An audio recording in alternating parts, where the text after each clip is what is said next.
Hey guys, welcome back. Today I have another foundation review and wear test for you. Today I have the KVD Good Apple Serum Foundation. So I picked this one up recently. It was a little bit unplanned. I had been eyeing it and I was aware that this was out. I was kind of interested, but I just didn't rush to try it.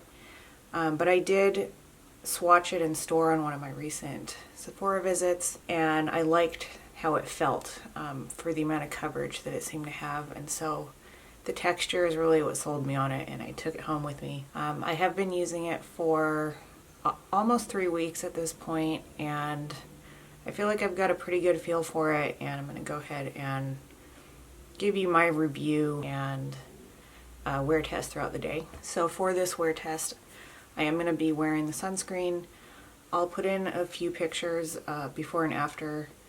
In those pictures, I'm not wearing anything. The foundation's just applied directly over bare skin, so you can kind of see how it looks that way. And I'm not planning to use any primers today, but I have tried this with a few different primers. Some of those are the Milk Makeup Pore Eclipse Primer, NYX Angel Veil, the e.l.f. Power Grip Primer, the Tatcha Silk Canvas, and Smashbox Primerizer. There's two of them that have like something noteworthy to say about them, and one is the e.l.f.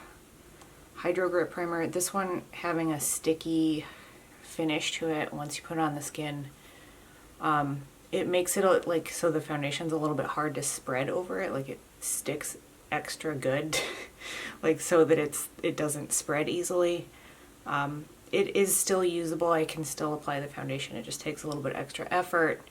And once it is all blended out, it does sit nicely over it and it smooths the skin nicely. And then the Milk Primer. This one I think is even more smoothing than the e.l.f., but it doesn't look as hydrating.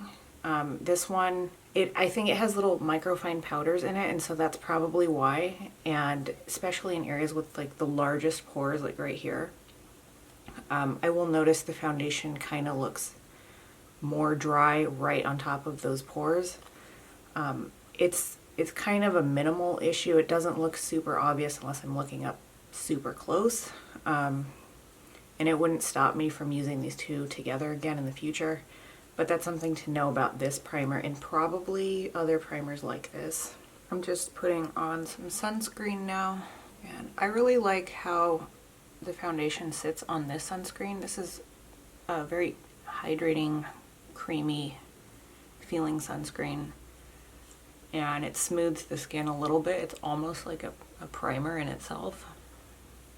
I'm going to apply this foundation the way I apply every foundation. I work in sections with pretty much every foundation, whether I have to or not, just because if I'm trying a new one and I don't know how it's going to work, this just creates less of a chance for problems to happen where the foundation won't apply well. So usually I will just get a little bit on my fingers and kind of dot it around and spread it out as evenly as I can, just kind of tapping it in. My goal here is to just get a nice even thin layer of the product over the skin and then blend it in with a damp sponge. This usually gives me the smoothest application.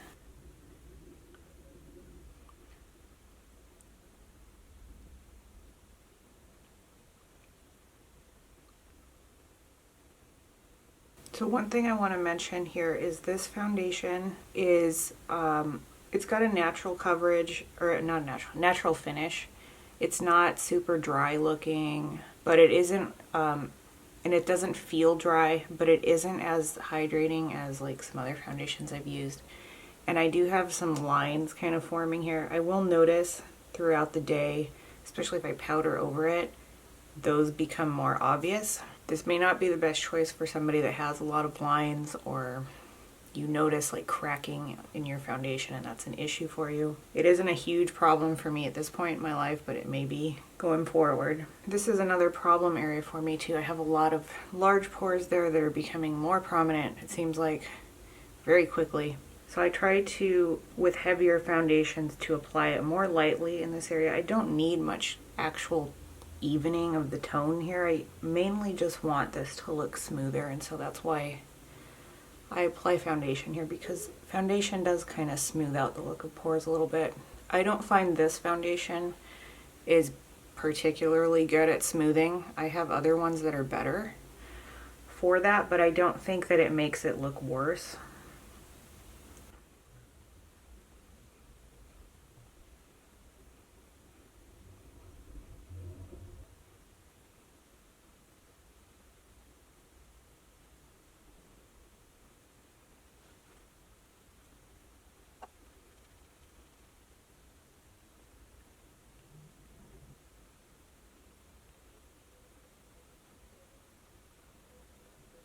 Okay, so there is one decently kind of light layer of this foundation. I feel like I get a good medium coverage from applying it this way. The overall tone of my face is more even, and I feel like I look a little bit more rested if I were to complete my makeup as it is now. But I am going to keep going and add coverage. I'm going to add a little bit more, a second layer, and then after that I'm going to use it as a spot concealer on the things that even a second layer are not going to cover.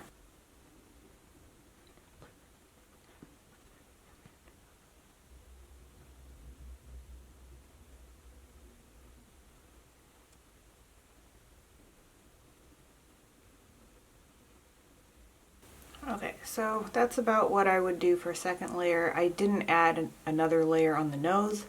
I am going to go ahead and add a little bit of coverage as I spot conceal to the nose as well. I find that easier because the nose is just kind of tricky. And then I guess I'll go into these darker freckles first. So I'm just using the liner brush and dotting right on top of those areas. And I'll do a couple of spots like right in the same area to kind of give, just to be a little bit faster, and then to give like the first one a chance to dry down just a little bit before I blend it out. So it's been like maybe 20 seconds. Felt like that's enough. I'm just kind of blending around the edges here to make it look more natural. I can't even see where this is.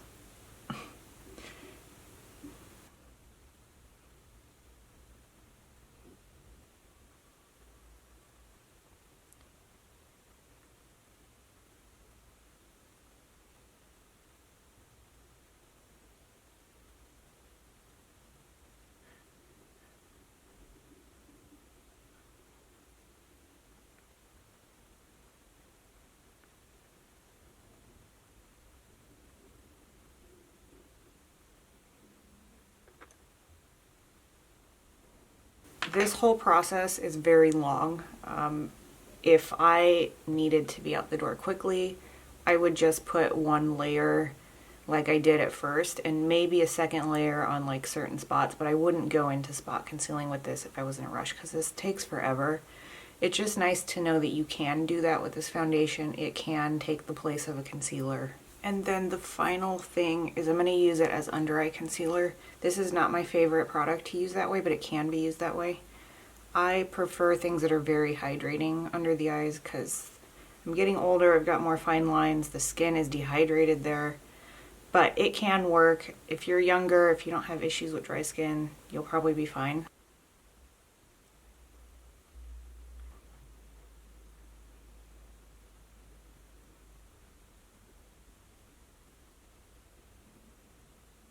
I feel like that's pretty good coverage.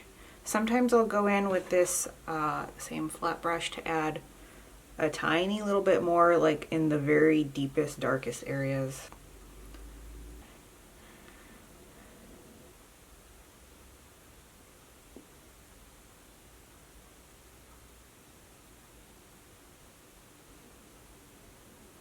Okay, so that's about it. I will do the rest of my makeup now. This is not a super drying foundation. It does dry down, it does set. I feel like if you are somebody that doesn't use powder, you could probably get away with not using powder. I've used cream products over this and I feel like it didn't lift too much with the cream products. It did lift a little bit, and you may need to fix that, but I feel like it plays well with cream bronzers and blushes. So because it dries down a little bit, that's good. It doesn't transfer very easily. It stays put once it dries down, but I feel like there's plenty of time to move it around. So like I was adding a little bit on both inner corners. I was able to blend out one and still go to the other side and blend it out. It didn't dry down so quickly that I couldn't do that. For a full coverage foundation, I'm surprised how the level of hydration it does have, and creaminess and smoothness. The handful of high coverage foundations I've used in the past have tended to be more drying and matte finish and quick to dry down and just difficult to work with in general. So I gotta say I'm very pleased that I have plenty of time to use this to blend it out and add coverage. It's not hard to work with. It generally looks okay on areas of drier skin. That added hydration in the formula probably definitely contributes to that. And I don't know how well you can see it here on the under eyes. I feel like it looks fair enough there. It does emphasize those little fine lines that are starting to show up just a little bit, but it's not that much more noticeable than like a concealer would be. And I do get that extra high coverage, so that's a nice bonus. So that is the application process. I'm going to go ahead and finish my makeup, and then I will do a first check-in and a few check-ins throughout the day so you can get an idea of wear time with this one. I just topped the foundation lightly with a little bit of this powder and a brush, so I just kind of lightly added a little bit. I didn't really like pack it on or anything. It did take down, there was a little bit of glow coming through on my forehead, so it took that down a little bit, but not too much. You can kind of see what the finish looks like at the moment, and then when I check in later on we can see how it's wearing.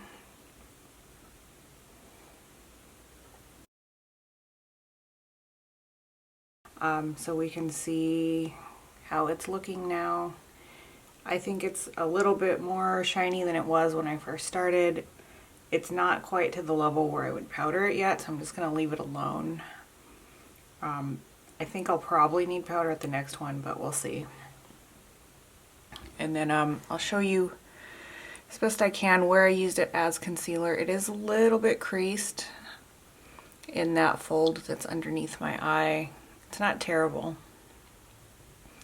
And then it's looking a little bit wonky here where I used it as a spot concealer just on this one spot. I have a lot of texture there where that breakout is healing. I could fix it, but I'm going to leave it alone. The coverage is still there, it's just looking a little bit heavy. And then where I used it as spot concealer in other spots, it's definitely looking better in that area.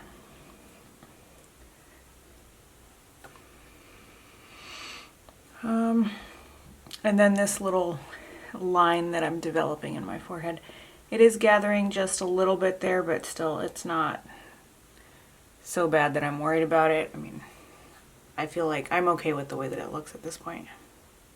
So this is check-in number 2. I think I've had this on for about 5 hours now, and I'm going to powder it at this point. I'm going to also do some touch-ups just because, yeah, it's looking a little bit too shiny for my comfort, and there's some areas that I want to try and fix. The most obvious one is this one where I covered up breakout. It is just looking very heavy and almost a little bit discolored. So I'm going to do whatever I can to try and fix that. The other areas that I spot concealed are looking fine. I think it's just because this kind of has a little bit of a scab on it and I applied the foundation super heavily there to cover it up.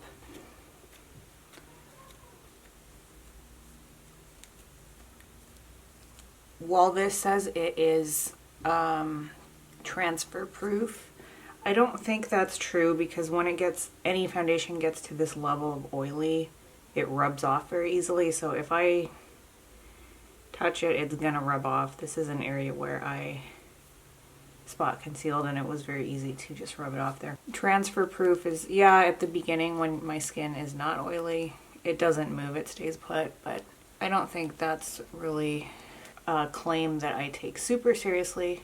And now I'm going to take a little brush to try and blend out this thing that is looking really heavy.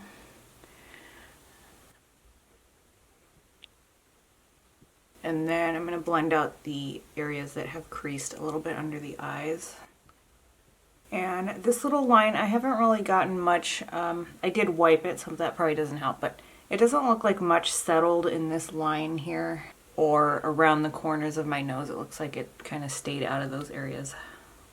I'm just going to take a little bit of this powder that I had earlier. Okay, so I think that's good to get me through the rest of the day. I doubt I'm going to need to touch up again, but we'll see. I'll probably do 1 or 2 more check-ins, and that will be it. This is the final check-in. It is about 8 hours now since I finished applying my makeup, and maybe about 3 hours since I last touched up and added a little bit of powder. At this point, it's starting to look glowy again. If I were to keep wearing it longer, I might add a little bit more powder, but I'm going to end the video here. This isn't the longest wearing foundation. It holds up okay if I don't touch it, and if my skin is not super oily at the time, or if it's not a hot day. As I'm filming this, it is late spring, maybe mid-spring-ish. It's been a long winter and it's still pretty cold, so it's kind of a cold spring. So foundations generally are gonna last longer on me at this time of year. And so this one is kind of not a super long wearing foundation, but it's also not terrible. But I do want to say that I do like it for the coverage and the texture it has. There's not a lot of foundations I have tried that have had this level of coverage, but have also been easy to apply and work with, and that don't look too drying on my skin and too unnatural. So that's mostly what I have to say about this. I do like the foundation. I'm happy I bought it. I think it is worth the price. It's a little bit up there. There are more expensive foundations, but I think it's pretty fair for the quality. Anyway, I hope that this wear test has been helpful for you and informative. And thank you for watching, and I will see you in the next one.